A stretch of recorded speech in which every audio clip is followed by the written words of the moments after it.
को बाट नहीं, कोई मांगनियां खड़ियां नहीं, एक मैंने रोजी रोटी ना मिल रही थी। इस दास ने इस परमात्मा के प्रोसेस को, इसके सारे ज्ञान को बहुत गहराई से समझा है और तब इसके ऊपर कदम रखा है। और कितने संघर्ष के बाद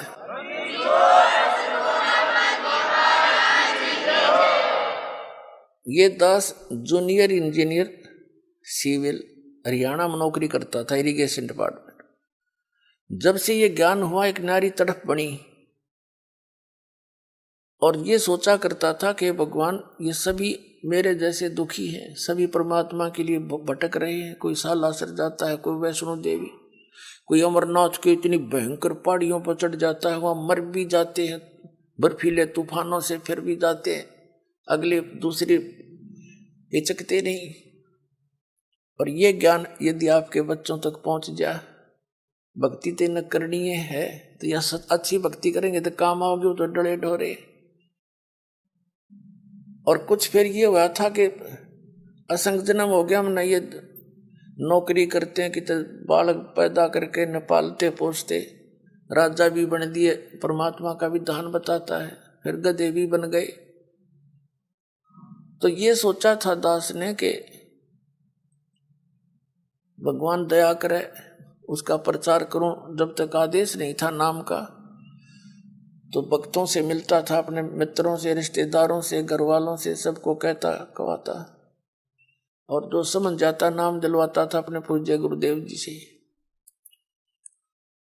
फिर और मन में ये सोचा करता कि इस नौकरी ने छोड़ छाड़ के अपनी तो भक्ति करूं, इसमें तो सारा दिन सिर दर्द रहता है। लेकिन वो भी हमारी अपनी बालक वाली सोच थी। लेकिन परमात्मा का ज्ञान तो ये कहता है कि डेरे डंडे खुश रहो, खुश रे लेना मोक्ष, ध्रुव प्रहलाद भी पार हो गए, फिर गृहस्थी में के दोष।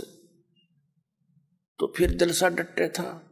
फिर गुरुदेव ने आदेश दे दिया एक दिन के नाम दिया कर तू, आज से मेरा आशीर्वाद तेरे साथ होगा, विश्व में तेरे समान संत नहीं होगा। मैं उनके मुंह की तरफ देख रहा था।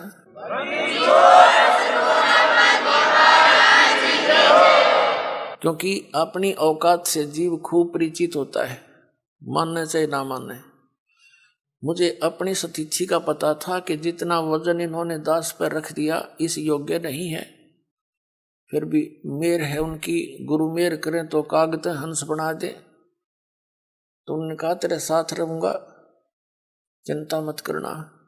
और आज से सभी जितने उनके शिष्य थे सबसे कह दिया था कि आज के बाद मैं तुम्हारा गुरु नहीं हूं, आज से दोबारा इससे उपदेश ले लो और इसको गुरु बनाओ, इससे तुम्हारा मोक्ष होगा।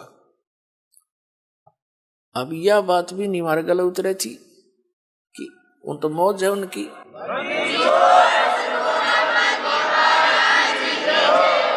कहने का भाव यह था कि उन्होंने अपना वजन तार दिया। क्यों? उन परमात्मा के हंस थे वो खास, और सुनियोजित तरीके से इस बिचली पीढ़ी तक ये मूल धन लाना था हमने, और वो उनको उनके से द्वारा पार नहीं होने थे, ये पार इस दास के द्वारा होने थे। इसलिए उन्होंने अपना पल्ला झाड़ दिया और अपना वजन कति खत्म कर दिया। मैं तुम्हारा गुरु नहीं हूं, अब ये है वो गुरु जिसकी तुम्हें आवश्यकता है। छुड़ानी के अंदर उन्होंने स्पेशल ब्लॉक सबको सामने कह दिया था। तो बुद्धिमान व्यक्ति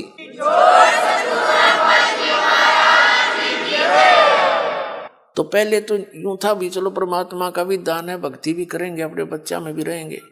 फिर मन में उमंग उठी कि भगवान ही बाप के गुण गाऊंगा, आदेश दे दिया नौकरी भी छोड़ दूंगा। क्यों?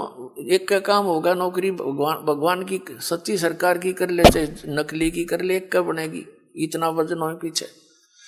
तो फिर ये पाठ सत्संग की अधिकता होगी। सन 1995 में दास ने सर्विस त्याग दी और खुशी मनाई थी कि वहाँ चलो असंग जन्म का झंझट था इब निमट गया, अपना भक्ति करूंगा, अच्छे भगत मिलेंगे, सब तो प्यार तरह करेंगे, ज्ञान सुनाया करूंगा।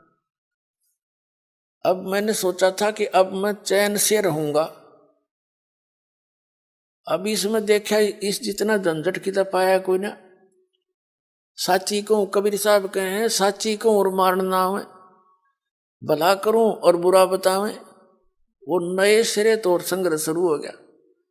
जिस भी गांव नगर में हमने जाकर सत्संग किए थी, 2-2, 3-3 दिन एक घर में पाठ करके हम सत्संग सुनाया करते थे, तो उस नगर के जो वो नकली संत 1-1, 2-2, 10-10, 20-20 सब गांव में बैठे हैं, उनको पता चले वो तो ब्रह्मा विष्णु महेश के बारे में ये कहता है, देवताओं की पूजा की भी मना करता है, ऐसा करता है, तो वो गांव गांव में शत्रु पैदा हो गए।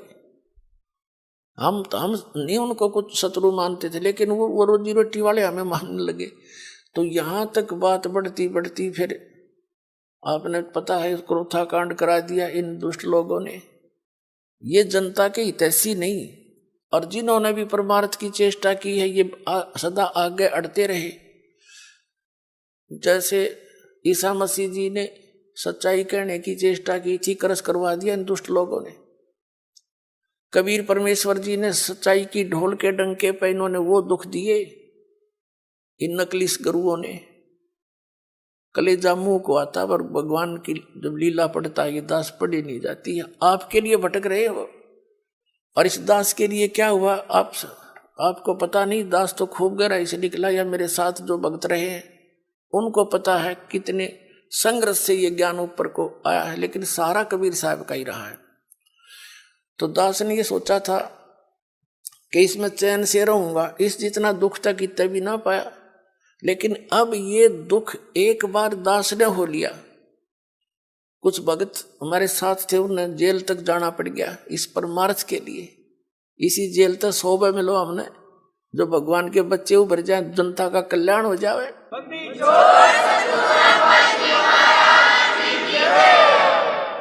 तो उस दिन से लेकर आज तक वो संघर्ष जारी है। लेकिन अब परमात्मा की दया होगी कि परमात्मा के बच्चे इन प्रमाणों को देखकर अब इनका यो ज्ञान समझ में आ गया, इन्हें सो आ गया। पहले तो सो हुआ ही नहीं था, टीवी ऑन करें थे और यूं पता ये सुनने को मिल जाए ब्रह्मा विष्णु महेश नासवान है, टीवी बंद कर दे थे। 36 गाड़ दास ने दे थे। यो बकवाद करता है, ब्रह्मा विष्णु जी को भी नासवान बताता है, इनके माता पिता बताता है। मैं तो पढ़ कर सुनाता हूं, बताता नहीं। इनका इतिहास लिखा हुआ है, और वो तुम्हें पढ़ने को, आप जी को मिला नहीं पढ़ने को, आप समझ नहीं सके। दास तो समझ आ रहा है कि ये लिखा है इनके इतिहास में, तो अब मान गई।